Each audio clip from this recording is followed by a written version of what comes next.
So what if I told you your obsession with creating quality content is the exact thing keeping your brand stuck? Every day you wait to post because it isn't good enough. Man, I get this a lot. Your competitors are collecting the data you should have had. The algorithm doesn't care how pretty your post is.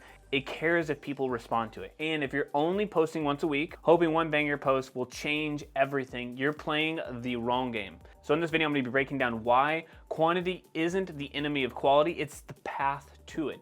You'll see how the top brands use volume to refine, scale, and dominate, and how you can do the same without burning out. Let's get into it. So lesson 1, content is data first, branding second. You don't need content that looks amazing. You need content that gives you a signal. Every single post is a test.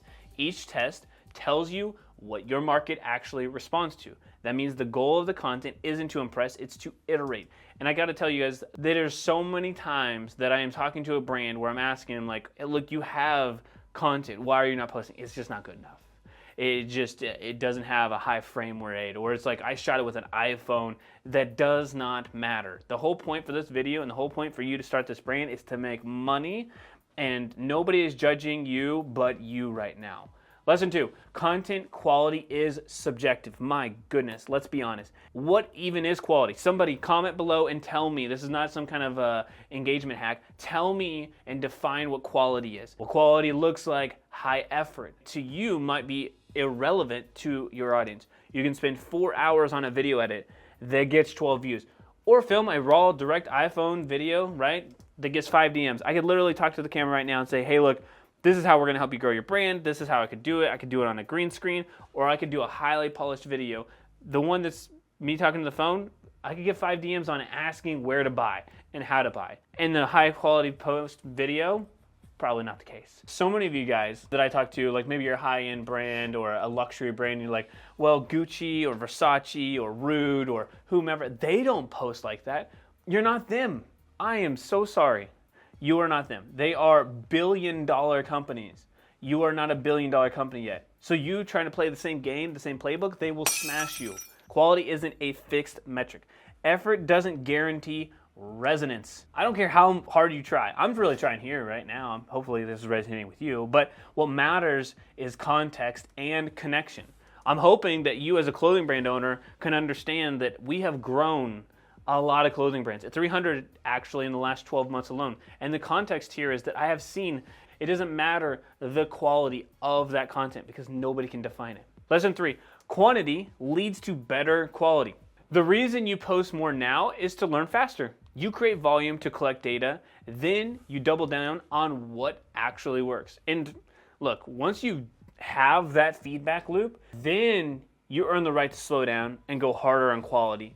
That's the game. Volume early, craft later, go deeper later. And to give you some context here, what our kind of number one strategy that I would tell you inside of our program. So we have a program for clothing brand owners that are either just starting out or trying to scale up, whether it's your first $1 million or whether you're trying to scale, but first 10,000, doesn't matter. I don't care where you get the data, just that you get it. But in a preferred world, you go organic first and then you go paid. So what you do is you put out a ton of volume, you get data, you make changes to that. The ones that do well, the ones that are outliers, the ones that are quote unquote viral for you. I don't care if it has 10,000 views. If you get 300 views on a video and then you have one that gets 1,000, that's an outlier. Let's look at that. Can we create new iterations of that? Can we look at new examples? Can we put money behind that? There's so many different things that we can do when we have data. But when I get to an account and somebody's been part of the program for, let's say, like 2 or 3 months and they posted 10 times, I'm like, what are we supposed to do with that? What are we supposed to do? Unless one of them just absolutely took off, there's no chance that you are going to get the data that you need unless you start to spend an exorbitant amount of money to get that data. Just plain and simple. Look, at the end of the day, the more reps that you do, the better you will be. They say that if you want to be in the top 1% of the world in anything you do, you have to do 20 minutes of a day. You want to be the best guitarist, top 1% of guitarists in the world, play for 20 minutes a day, and I don't know how many years or whatever, in a year, fact checking on it, you will be one of the top guitarists because most people don't put in that work. Look at it like early, kind of keeping it to music, if you will. Love them or hate them, Maroon 5, or for the old school people, maybe a Bon Jovi, or for new people, if you want to do a Sabrina Carpenter or something like that. They have tons of songs. Arguably, Maroon 5 has hundreds, if not 1,000 songs, but they got 10 songs that pay them every single day. because they put out all those other ones. They had a couple of bangers, and then 10% of them actually hit.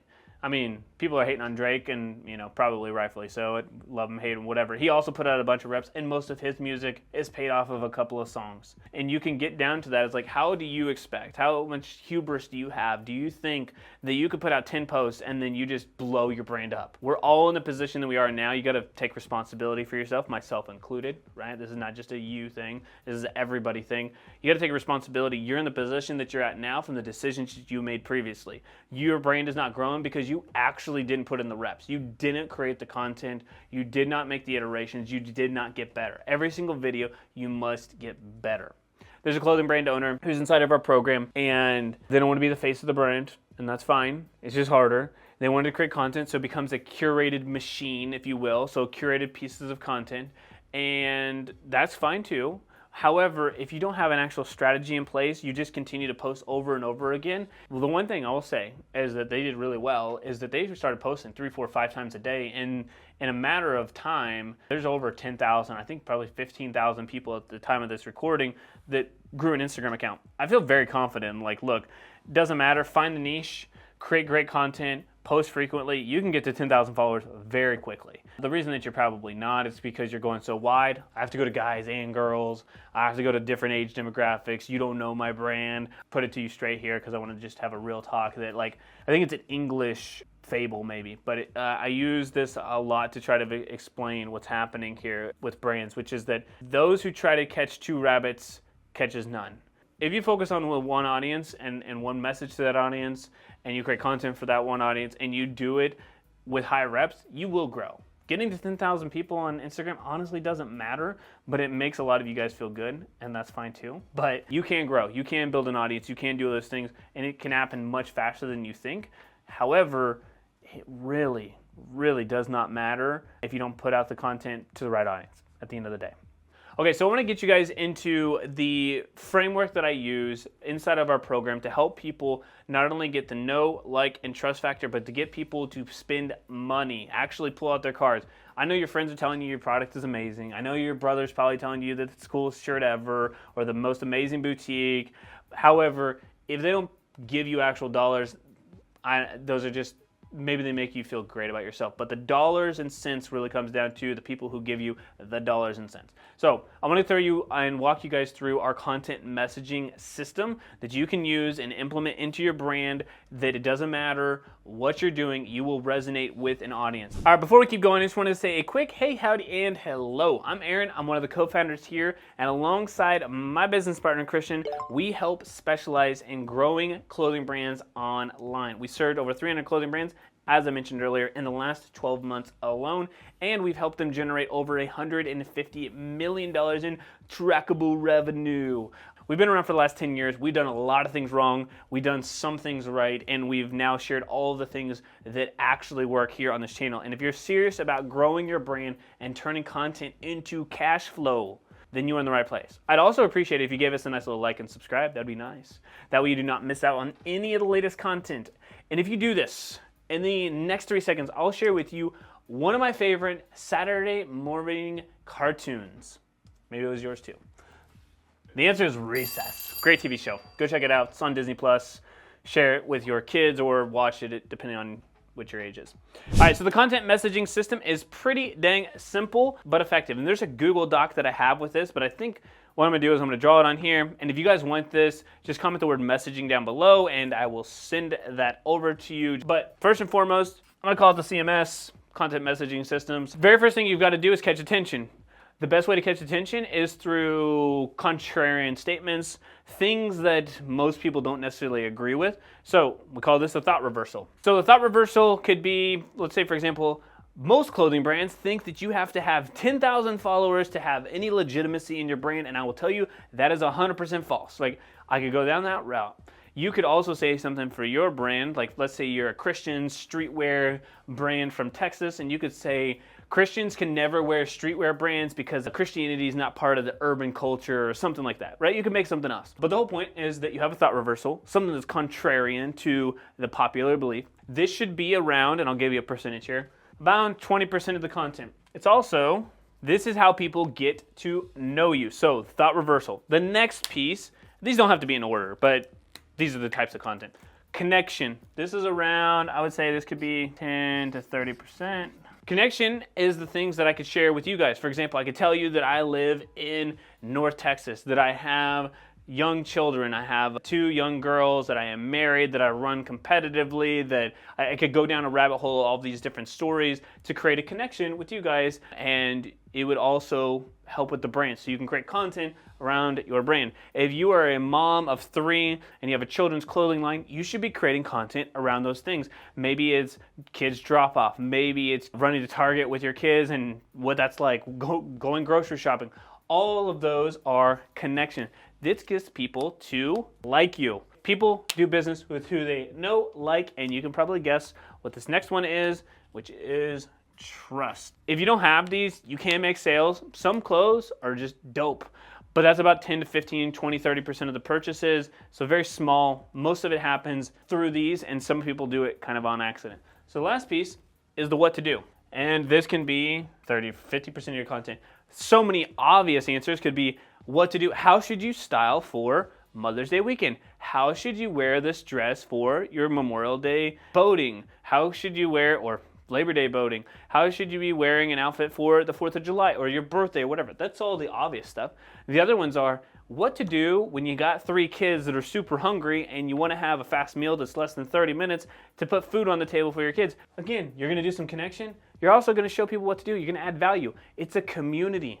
I promise you, not one of you woke up today and was like, heck yes, let me go check out the latest clothes and I'm going to buy some stuff today. Nobody does that. They want to be entertained, and most content, honestly, outside of YouTube is just like it's given to them. So if you just keep showing clothes, probably not going to work too much. The last factor, I call this a promo. If it does well, it actually kind of hits on all 3 of these. But really, at this point, you can do trends, and this is product, right? So product. And when I'm talking about this is all organic, not ads. For ads, I'm going for straight sales. Like, we're trying to make money. Meta does a very good job. TikTok does a very good job. Google does a good job. It goes to find those audiences. But this is about promo, right? I'm showing the actual product. And this is much smaller, 5 to 10% of the time. Know, like, trust, promo. Promo much lower, right? Gary Vee's great book, right? Jab, jab, jab, right hook. If you're familiar with that. If not, go check the book out. It's a great book on how to make sure, at least in the US and European economy, to grow a brand online. All right, so lesson 4, the perfectionist mindset is a scaling killer. Okay, but I want to look cohesive. It has to match the grid. My goodness, you sound like a millennial. We have finished the brand guide. Translation, you're hiding. Perfection slows progress. Feedback only comes up when you ship. We have a client right now, and my goodness, they have a great brand. We're projected to do about $2 million this year. We are off track. We have recently come on probably about 3 months ago. He's been doing, I wouldn't say the wrong things. It's the right things, but without an actual strategy. All the stuff inside of Ads Manager is just a magnification of what's working on the strategy.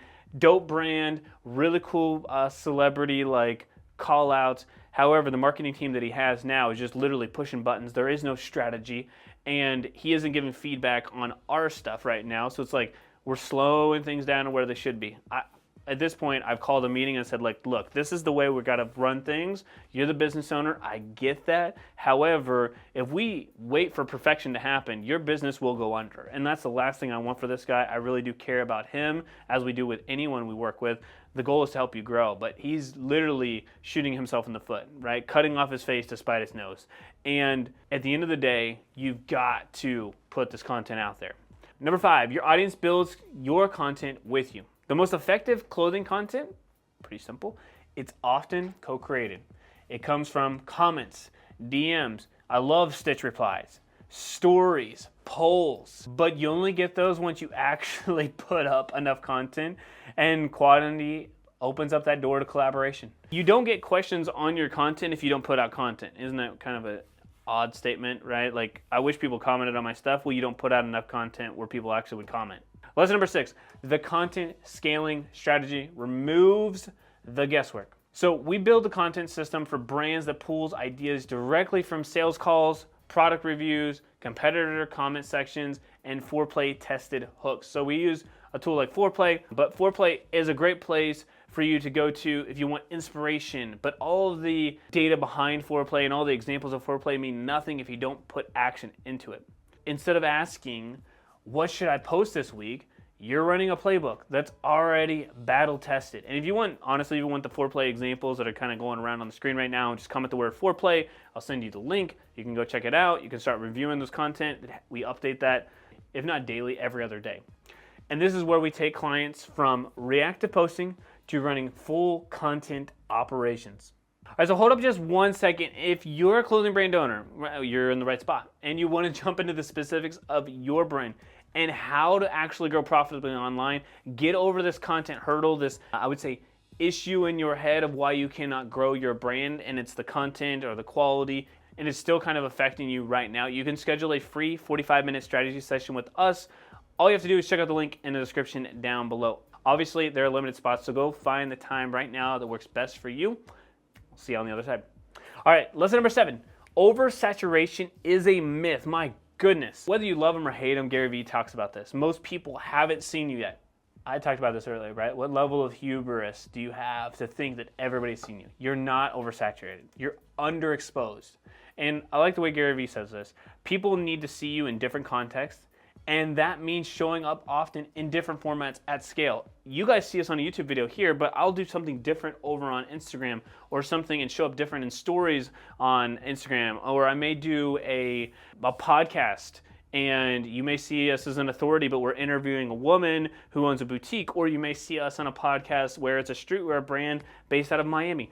All of them are different contexts, different questions, different examples. The same thing for you guys too, whether or not you're in your warehouse, which may be a storage shed, or it may be your garage, or it may be your bedroom, or if you are showing up and you happen to be, again, a children's clothing line and you happen to be going to Disney World, it's going to be different. They're going to care. Your audience who actually does engage, they will care. And you're going to do this type of content here that's going to make them care even more. Lesson number 8, volume creates voice. You'll never know your brand's voice until you've posted at least 100 times. I mean, at this point, I say 100 videos. You'll never know your winning angles.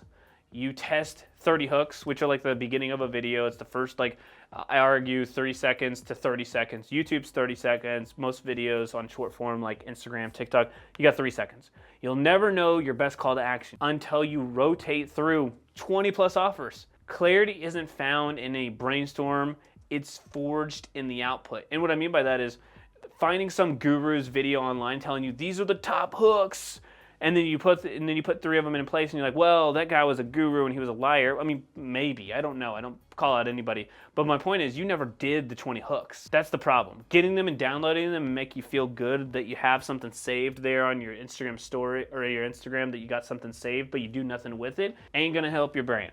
Lesson number 9, AI tools can 10x your quantity. We use AI to repurpose emails into reels, turn testimonials into UGC scripts, extract angles from buyer reviews. It's not about replacing your creativity. It's actually just going to magnify your creativity and help your output. It's about accelerating that output. So your best ideas see the light of day. I think for most of you guys, you're creating content, but nobody sees the light of day because it just doesn't move fast enough. So you're like, well, that trend's over. Just move on to the next one. Wasted time. Lesson number 10, the goal is the hybrid. Craft meets speed. And once you've gone through the volume reps, once you've seen what consistently hits, you earn the right to slow down and invest more into pieces that go harder. And if you look about this, Mr. Beast did the opposite. If you don't know who Mr. Beast is, he's the largest YouTuber in the world. He created videos that sometimes were like 6 or 8 weeks before he actually put something out because he was so focused on quality when everybody was doing quantity. Don't worry, you're not Mr. Beast. You probably never will be, and that's okay. But what he's doing now is going back to a volume game. So now he can do quality and quantity. Not because you need to be perfect or they need to be perfect, but because you're in a building phase of data and you need that direction. You need the data to be able to make decisions. That's the happy medium. Once you get the quantity going, your quality will get better. You'll be able to spend more time on quality. Again, I don't like using that word, but you'll be able to spend more time on the actual content, so you'll put out less, and then you will get better. Your brand will grow. You'll have more engagement, more followers, bigger staff, if that's what you want, better software, better systems, and then you can put quantity back to it, and then you continue to level up. And that's how you scale at the end of the day. And we call this earned excellence, right? This is the earned excellence method. You don't start with high quality content. You earn the right to deliver it after you've done the reps. You don't get to just go get in the NFL because you decided you liked football, right? You played in Pee Wee, and then in grade school, and then middle school, and high school, and college, and then you get to go pro. You don't just get to wake up one day and be like, sweet, I'm fast, let me go pro. You can't do that. You have to do this because you've done the reps, and you've got the data, and you've built the creative, and that's the endurance. That's how you last. All right, so you might be thinking, okay, cool, but what does this actually look like in the real world? Here's what we recommend for brands just getting started with systems that scale. And honestly, not even just getting started, just really kind of lost with their content. Some best practices, if you will, right? So I suggest this. This is kind of like an ideal world, an ideal situation. You don't have to be there yet, okay? And I'm speaking specifically Instagram. I believe that you should be on one platform and then redistribute, maintain on the other ones. But for most clothing brands right now, Instagram, TikTok, that's kind of your main place. So I'm gonna mention this for Instagram. Pretty straightforward. I would love 3 posts per day, 3 reels per day. 1 carousel. I added in the carousel previously, but honestly, if you can do even 2 reels and 1 carousel per day, 7 days a week for 4 weeks. And then I need you to do 3 to 7 stories. So the carousels will reach new people because if you have 10 of them, sometimes you can, most brands can actually do 20 now posts. But you can have an opportunity where I would say image number 6 does really well, and then image number 1 does well. So every time somebody logs in, they can see different images. So carousel will reach people, reels will reach people, and then you nurture the relationship with stories, right? The click on your profile and you're talking and you actually flip around your camera, much like this right here, and talk to camera and say what's going on or not going on. Show this behind the scenes, show you building it, show you creating the content. But 3 reels per day. 2 if, I'm gonna give you a little leeway, but 2 reels, 1 carousel. 3 to 4 posts per day, 7 days a week for the next 30 days. Your brand will grow, you will get clarity, you will also have the information that you need to make better decisions to start running ads. If you want inspiration, again, you can check out the foreplay board, go there for the inspiration. It's a good guide for you. Also, content messaging strategy. Make sure that you're focusing on that as well. All right, so if you're finally ready to stop guessing with content and want to build a real system that generates sales and data, go watch that video right here, right now. All right, y'all, thank you so much for watching. I really appreciate you. We will see you next time. And P.S., make sure you subscribe.